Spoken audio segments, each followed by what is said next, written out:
Bro kabaddi league season 12 Tamil தலைவாசுக்கு வரப்போற புது கேப்டன் கோச் அதை பற்றி பேசியிருக்காரு. அந்த கேப்டன் யாராக இருக்கலாம் இந்த வீடியோவில் சொல்கிறேன். அண்ட் அது மட்டும் இல்லாமல் தமிழ் தலைவாஸ் புது ஜெர்சி ரிலீஸ் பண்ணியிருக்காங்க.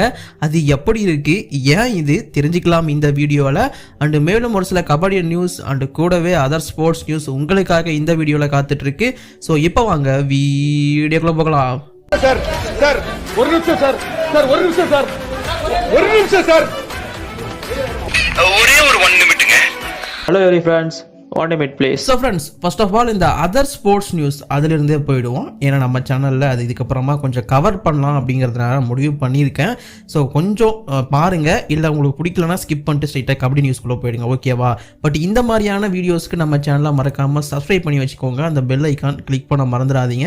அண்ட் என்னை நீங்கள் பர்சனலாக ஃபாலோ பண்ணணும் அப்படின்னா இதான் என்னோட இன்ஸ்டா ஐடி, கிளிக் பண்ணி ஃபாலோ பண்ணிக்கோங்க. லிங்க் டிஸ்கிரிப்ஷனில் இருக்குது. நிறைய பேர் இங்கே தான் எனக்கு டிஎம் பண்ணிட்டு இருக்கீங்க பல விஷயங்களை. சரி, ஓகே. இந்த அதர் ஸ்போர்ட்ஸ் நியூஸ் அப்படின்னு பார்க்கும்போது இத்தாலி நாடு இப்போதைக்கு செம்ம ட்ரெண்டிங்கில் இருக்காங்க ஸ்போர்ட்ஸ் வேர்ல்டை பொறுத்த வரைக்கும். ஏன் அப்படின்னு பார்த்தீங்கன்னா, இப்போ நடந்துட்டு இருக்க 2026 T20 வேர்ல்டு கப்புக்கு, கிரிக்கெட் வேர்ல்டு கப்புக்கு தான், அந்த கிரிக்கெட் வேர்ல்டு கப்புக்கு குவாலிஃபயர் அப்படிங்கிறது நடந்துட்டு இருக்கு. அதில் யூரோப் லீக்கை பொறுத்த வரைக்கும் அவங்க வந்து பார்த்தீங்கன்னா ஸ்காட்லாந்து குவாலிஃபை ஆகல. இப்போதைக்கு இத்தாலி அப்படிங்கிற ஒரு கண்ட்ரி ஃபர்ஸ்ட் டைமாக வேர்ல்டு கப்புக்கு குவாலிஃபை ஆகியிருக்காங்க. அவங்களோட எழுச்சி ஆஃப்டர் ஜோ பர்ன்ஸ் அப்படிங்கிற பிளேயர் ஜாயின் பண்ணதுக்கு அப்புறமா பயங்கரமாக இருக்கு. இப்போ அவரோட தலைமையின் கீழ் இந்த இத்தாலி டீம் வேர்ல்டு கப் ஆட போறாங்க. இந்தியா ஸ்ரீலங்காவில் நடக்க போற அடுத்த வருஷம் வேர்ல்டு கப்ல இது ஒரு பெரிய மொமெண்ட் அந்த கண்ட்ரியை பொறுத்த வரைக்கும். இத்தாலி அப்படின்னாலே நம்ம கண்டிப்பா அது ஃபுட்பால் அந்த சைடு தான் நம்ம பார்த்துருப்போம். பெருசா அதர் ஸ்போர்ட்ஸ்ல அவங்க இன்வால்வ் ஆகி நம்ம பார்த்துருக்க மாட்டோம். பட் இப்போ கிரிக்கெட்ல ஆதிக்கம் பண்ணிட்டு இருக்காங்க, பார்க்க நல்லா இருக்கு. இவங்க கூட சேர்ந்து ஆல்ரெடி கனடா குவாலிஃபை இருந்தாங்க, நெதர்லாண்ட்ஸும் இப்போ குவாலிஃபை ஆயிட்டாங்க. பட் ஸ்காட்லாந்து இந்த டைம் மிஸ் பண்றாங்க. அது எனக்கு கொஞ்சம் டிசப்பாயின்மெண்ட் தான். அதே மாதிரி வேற எந்த சில டீம்ஸ் வந்தா வாய்ப்பு நல்லா இருக்கும் அப்படின்னு நீங்க நினைக்கிறீங்க, கீழே கமெண்ட் பண்ணுங்க. அண்ட் அது மட்டும் இல்லாம இப்போ ரீசெண்டா நடந்து முடிஞ்ச விம்பிள்டன் 2025 டென்னிஸ் டோர்னமெண்ட்டை பொறுத்த வரைக்கும் அதுல ஃபைனல் வந்து பாத்தீங்கன்னா ரொம்ப ஃபேமஸான அல்கராஸ் அவர் கூட வந்து வேர்ல்டு நம்பர் 1 ஜாக் சின்னர் அப்படிங்கிற ஒருத்தர் மோதி இருந்தாரு. ஸோ இது வந்து ரொம்ப சூப்பரான ஒரு மேட்சா இருந்துச்சு. எத்தனை பேர் பார்த்தீங்கன்னு தெரியல. பட் இந்த போட்டியை பொறுத்த வரைக்கும் ஜாக் சின்னர் வந்து இத்தாலி நாட்டை சேர்ந்தவர். அவர் அது குறிப்பிடத்தக்க விஷயம். அதற்காக தான் இந்த வீடியோவில் மென்ஷனே பண்றேன். அந்த சின்னர் வந்து பாத்தீங்கன்னா அல்கராஸ் அப்படிங்கிற ஒரு ஸ்ட்ராங்கான, அதாவது இப்போதைக்கு ஏடிபி டூர்னாலே தலைவன் கலக்கிட்டு இருந்தாரு அல்கராஸ். அவரை பீட் பண்ணி ஃபைனல்ல ஃபர்ஸ்ட் விம்பிள்டன் டைட்டிலை தூக்கியிருக்காரு இந்த சின்னர் ஃப்ரம் இட்டாலி. இப்போதைக்கு ஹாட் நியூஸும் அதுதான். நம்பர் 1க்கு போட்டி போட்டுட்டு இருக்காங்க அல்கராஸும் சின்னரும். வெயிட் பண்ணி பார்ப்போம். டென்னிஸ்ல இன்னும் நிறைய எக்ஸைட்மெண்ட் காத்துட்டு இருக்குன்னு நான் நினைக்கிறேன். அண்ட் இது இல்லாம இப்போ நடந்துட்டு இருக்க 3வது டெஸ்ட் இங்கிலாந்து வெஸ்ட் இந்தியா ரொம்ப சூப்பரா போயிட்டு இருக்கு. இன்ஃபேக்ட் இந்த வீடியோ எடுக்கிறப்போ 5th டே இன்னும் ஸ்டார்ட்டே ஆகல.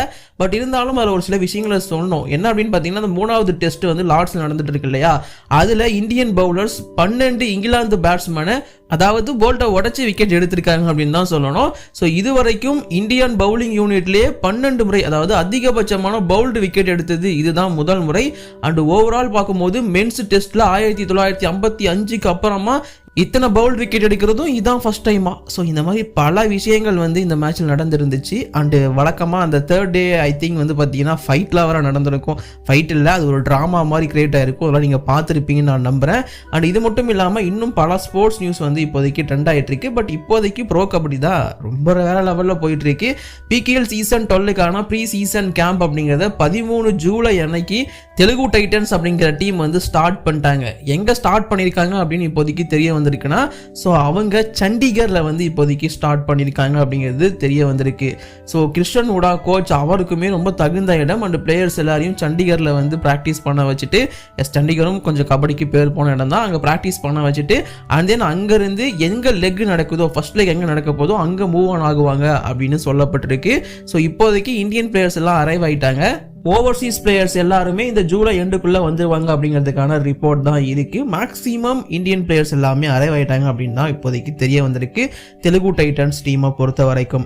அப்படியே நம்ம தமிழ் தலைவாஸ் பக்கம் வந்தோம் அப்படின்னா, தமிழ் தலைவாஸ்ல நான் சொல்லியிருந்தேன் மேக்ஸிமம் இந்தியன் பிளேயர்ஸ் எல்லாருமே அரைவ் ஆயிட்டாங்கன்னு சொல்லிட்டு. பட் இருந்தாலும் அங்கே மோஹித் காலர் அண்ட் அர்ஜுன் தேஷ்வால் மாதிரியான பிளேயர்ஸ்லாம் வராமல் இருந்தாங்க. இப்போ மோஹித் காலரும் ரீசெண்டாக வந்து ஜாயின்ட் ஆகிட்டாரு. ஸோ உங்க எல்லாருக்குமே தெரிஞ்சிருக்கும் மோஹித் வந்து டீம் கூட தான் இருக்காரு. அர்ஜுன் தேஷ்வால் கூடிய சீக்கிரம் மேபி இந்த வீடியோ பார்க்குறப்ப அப்போவே அவர் வந்து ஜாயின் பண்ணியிருக்கலாம். ஸோ அர்ஜுன் தேஷ்வாலும் சீக்கிரம் வந்துருவார் அப்படின்னு தான் சொல்லியிருக்காங்க. நிறைய பேர் வந்து எனக்கு இன்ஸ்டாவில் டிஎம் பண்ணியிருந்தீங்க, ப்ரோ அர்ஜுன் தேஷ்வால் எப்போ வருவார், எங்கே ப்ரோ ஆளையே காணும் ஒரு ப்ராக்டிஸ்க்கு அப்படிங்கிற மாதிரி நிறைய பேர் கேட்டிருந்தீங்க. ஸோ அவரும் வந்துருவார் அப்படின்னு சொல்லப்பட்டிருக்கு. இப்போதைக்கு சூப்பரான விஷயம் என்னன்னு பார்த்தீங்கன்னா, ப்ரோ கபடி லீக் சீசன் 12க்காக 2வது டீமாக ஜெர்சியை ரிலீஸ் பண்ணியிருக்காங்க தமிழ் தலைவாஸ். அப்போ ஃபர்ஸ்ட் டீம் எதிரானு கேட்டிங்கன்னா யூ மும்பா ஆல்ரெடி அவங்களோட ப்ராக்டிஸ் ஜெர்சி அப்படிங்கிறத ரிலீஸ் பண்ணியிருப்பாங்க. அதை நான் பெருசாக சொல்லியிருக்க மாட்டேன், பட் நம்ம வீடியோவில் அந்த ஃபோட்டோ போட்டு மென்ஷன் பண்ணியிருப்பேன். பட் நான் அதை பற்றி பேசியிருக்க மாட்டேன். இந்த ஜெர்சி தான் வந்து யூ மும்பா வந்து ரிலீஸ் பண்ணியிருக்கிற ஜெர்சி. இது வந்து ப்ராக்டிஸ் ஜெர்சி தான். ஸோ அவங்க மேட்சுக்கு வேற ஒரு ஜெர்சி வந்து ரெடி பண்ணுவாங்க. சேம் தமிழ் தலைவாசும் இப்போதைக்கு பிகேஎல் சீசன் 12க்காக ஒரு ஜெர்சியை ரிலீஸ் பண்ணியிருக்காங்க. ஸோ அந்த ஜெர்சி நீங்கள் பார்த்தீங்கன்னாவே உங்களுக்கு தெரியும் என்ன சேஞ்சஸ்லாம் ஏற்பட்டிருக்கு அப்படிங்கிறது. ஏன்னா ஸோ அந்த ஜெர்சியை பொறுத்த வரைக்கும் எல்லோ கலர் அப்படியே தான் இருக்குது. பட் எனக்கு என்னமோ தெலுங்கு டைட்டன்ஸும் பெங்களூரு புல்ஸும் சேர்ந்த ஜெர்சி மாதிரியே இருக்குது. ஏன்னா அந்த yellow tone Tamil Thalaivas T-shirt மாதிரி இருக்குது. பட் அதுக்கப்புறமா அந்த பிளாக்காக இருக்கட்டும் இல்லை அந்த ரெட்டாக இருக்கட்டும், ஸோ இது எல்லாமே வந்து இது நம்ம கலரே இல்லையடா அப்படின்னு சொல்கிற மாதிரி இருக்குது. ஸோ பார்ப்போம். இது ஜஸ்ட்டு நான் உங்ககிட்ட மென்ஷன் பண்ணிக்க விரும்புகிறேன், இது வெறும் ப்ராக்டிஸ் பண்ணுறதுக்கான ஜெர்சி மட்டுமே தான். எஸ், இது வந்து ப்ராக்டிஸ் பண்ணுறப்போ போடுறதுக்கான ஜெர்சி மட்டும்தான். இது அஃபிஷியல் மேட்ச் ஜெர்சி கிடையாது. இதை போட்டுட்டு மேட்ச் ஆட மாட்டாங்க. ஸோ கண்டிப்பாக மேட்ச் ஆடுறதுக்கு ரொம்ப டிஃப்ரெண்டான ஜெர்சியை அவங்க கிரியேட் பண்ண வாய்ப்பு அதிகமாக இருக்குது. அதில் மேபி அந்த பழைய எல்லோ அண்ட் ப்ளூ டோன் வரும் அப்படின்னு எக்ஸ்போர்ட் பண்ணுறேன். வெயிட் பண்ணி பார்ப்போம். நான் திரும்பவும் மென்ஷன் பண்ணிக்கிறேன், இது ப்ராக்டிஸ் ஜெர்சி மட்டும்தான், இது போட்டு மேட்ச் ஆட மாட்டாங்க. பட் இருந்தாலும் எதுக்கு தெலுங்கு டைட்டன்ஸ் ஃபீல் கொடுக்குற மாதிரி இந்த ஜெர்சியை கிரியேட் பண்ணாங்கன்னு தெரியல. இன்ஃபேக்ட் தமிழ் தலைவாஸ் லோகோ கூட வந்து ஒரு மாதிரி தெரியுது அதில். ஸோ ஓகே, இந்த ஜெர்சி உங்களுக்கு பிடிச்சிருக்கா இல்லையா அப்படிங்கிறத சொல்லுங்கள். ப்ராக்டிஸ் ஜெர்சி அப்படிங்கிறதால பெருசாக இதுக்கு நம்ம ரேட் பண்ண வேணாம், பெருசாக இதை பற்றி கவலைப்படவும் வேணாம் நான் நினைக்கிறேன். உங்க ஒப்பீனியன் எதுவாக இருந்தாலும் கீழே கமெண்ட் பண்ணுங்க, நானுமே தெரிஞ்சுக்கிறேன். சரி, தமிழ் தலைவாஸோட கேப்டன் விஷயத்துக்குள்ள வரேன். ஸோ ரீசெண்டாக வந்து பார்த்தீங்கன்னா நம்ம கோச்சஸ் கிட்டலாம் இன்டர்வியூ அப்படிங்கிறது எடுக்கப்பட்டது. ஸோ தமிழ் தலைவாஸ் கோச்சு கிட்ட இன்டர்வியூவில் அவர் என்ன சொல்லியிருந்தாருங்கிறத நான் தனியாக உங்களுக்கு சொல்கிறேன். பட் இப்போதைக்கு அந்த கேப்டன் பற்றி மட்டும் சுருக்கமாக சொல்லி முடிச்சிடுறேன். ஸோ சஞ்சீவ் வலியான் என்ன சொல்லியிருந்தாருன்னு பார்த்தீங்கன்னா, கேம்ப் வந்து 45 நாள் நாங்கள் வந்து பிளான் பண்ணியிருக்கோம் அப்படிங்கிறத சொல்லியிருந்தாரு.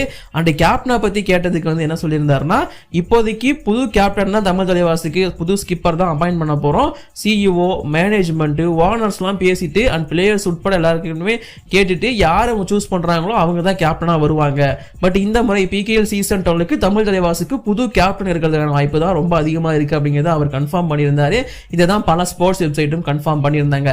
புது கேப்டன்னா யாரு அப்படின்னு சொல்ற மாதிரி நீங்க கேட்கலாம். ஸோ இதற்கு முன்னாடி சாகர் தான் கேப்டனா தமிழ் தலைவாசுக்கு இருந்தாரு. பிகேஎல் சீசன் 11ல மட்டும் 5 கேப்டன்ஸ் அவங்க மாத்திருப்பாங்க. கடைசியா நிதேஷ்குமார் கேப்டனா இருந்திருப்பாரு. பட் இப்போதைக்கு சாகர் கிட்ட கூட கேப்டன்சி போக போறது இல்ல அப்படின்னு தெரிய வந்திருக்கு. ஒன்னு அர்ஜுன் தேஷ்வால் இல்ல பவன் ஷராவத் அப்படிங்கிற மாதிரி பேசிட்டு இருக்காங்க. சீனியாரிட்டி படியும் ஸோ இங்க எக்ஸ்பீரியன்ஸ் படியும் பவன் ஷராவத்துக்கு தான் முதன்மை அப்படின்னு தெரிய வந்திருக்கு. ஸோ பவன் ஷராவத் தான் தமிழ் தலைவாஸோட கேப்டன் ஆகிறதுக்கான வாய்ப்பு ரொம்ப அதிகமா இருக்கு அபவுட் மேனேஜ்மெண்ட் அப்படின்னு சொல்லப்படுது. பட் என்னோட ஆசை சாகர் தான் கேப்டனா நீடிக்கணும் அப்படிங்கிறது. உங்களோட ஆசை என்ன? பவனா, சாகரா, அர்ஜுன் தேஷ்வாலா? கீழே கமெண்ட் பண்ணுங்க. எனக்கு சாகர் இருக்கணும். பட் இப்போதைக்கு போயிட்டு இருக்க நிலவரப்படி பவனை கேப்டனாக தான் பிளான் பண்ணிட்டு இருக்காங்க அப்படின்னு தெரிய வந்திருக்கு. ஸோ இதுதான் தமிழ் தலைவாஸோட கேப்டன்சி பத்தி இப்போதைக்கு இருக்கிற தகவல். கூடிய சீக்கிரம் அஃபிஷியல் அனௌன்ஸ்மெண்ட் வரும், அதையும் நான் உங்களுக்கு அப்டேட் பண்றேன். பட் இப்போதைக்கு இந்த வீடியோ நான் முடிச்சுக்கிறேன். வீடியோ பிடிச்சா லைக் பண்ணுங்க, ஷேர் பண்ணுங்க, குற்றம் கமெண்ட் பண்ணுங்க. தேங்க்யூ.